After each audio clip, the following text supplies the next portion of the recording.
रब्बी हंगामातील हरभरा, ज्वारी आणि गहू या पिकांसाठी निम्म दुधना प्रकल्पातून कालव्याला पाणी सोडण्यात आलं. मागणीनुसार वेळेवर सिंचनासाठी पाणी मिळाल्यानं शेतकऱ्यांना मोठा दिलासा मिळाला.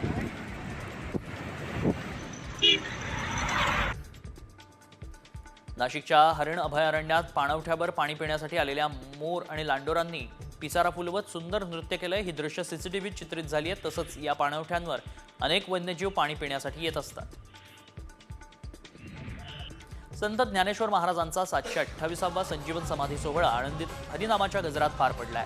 सोहळ्यासाठी लाखो भाविक दाखल झाले होते. दरम्यान सोहळ्यावर पहिल्यांदाच हेलिकॉप्टरमधून पुष्पवृष्टी करण्यात आली.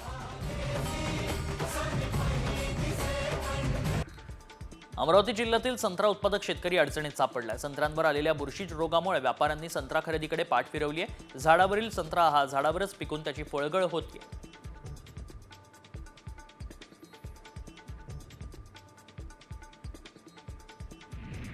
नंदुरबारमध्ये विषाणूजन्य रोगांचा प्रादुर्भाव झाल्यानं लाल मिरचीच्या उत्पादनात 50% पेक्षा अधिक घट झाली आहे. येत्या काळात लाल मिरचीच्या उत्पादनात प्रचंड घट येणार असल्याचा अंदाज बाजार समितीच्या वतीनं व्यक्त करण्यात आला.